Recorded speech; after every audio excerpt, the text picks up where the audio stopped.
દિલ્હીના મુખ્યપ્રધાન અરવિંદ કેજરીવાલ આવતીકાલે ગુજરાતની મુલાકાતે. અરવિંદ કેજરીવાલ ગુજરાત માટે લોકસભા પ્રચારની શરૂઆત કરશે. પંજાબના સીએમ ભગવંત માન પણ આવતીકાલે અરવિંદ કેજરીવાલ સાથે ગુજરાતની મુલાકાતે.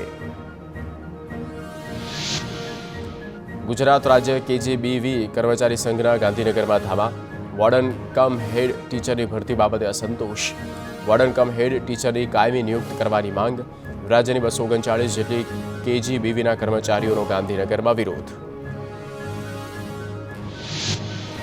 તાપીમાં આદિવાસી પંચના નેજા હેઠળ કલેક્ટર કચેરીએ ધામા. તાપીના 44 ગામોમાંથી પસાર થનાર ગુડ્સ ટ્રેન કોરિડોર અંગે રજૂઆત. કોરિડોર રદ કરવાની માંગ સાથે કલેક્ટરે રજૂઆત કરી. સુરત કલેક્ટર કચેરીએ કોર્પોરેટર શિક્ષણ સમિતિના સભ્ય અને પ્રદેશ મહામંત્રીનો વિરોધ. સુરતમાં શિક્ષણ સમિતિની 207માંથી 187 ફાયર એનઓસી ન હોવાનો આરોપ. સુપ્રીમ કોર્ટની ગાઈડલાઈનનું ઉલ્લંઘન થતું હોવાનો પણ આક્ષેપ. દરેક શાળામાં વાલીઓ જોઈ શકે તે રીતે ફાયર એનઓસી લગાવવાની માંગ. અમદાવાદમાં એએમસીની ઘોર બેદરકારી. ઇન્ડિયા કોલોની વોર્ડના ઓમનગર ક્રોસિંગ પાસે ડ્રેનેજ લાઈન ઉભરાઈ. ડ્રેનેજના દૂષિત પાણીથી લોકોનો રોગચાળો ફાટી નીકળવાનો ભય. અધિકારીઓ ફોન ન ઉપાડતા હોવાનો સ્થાનિકોની રાવ.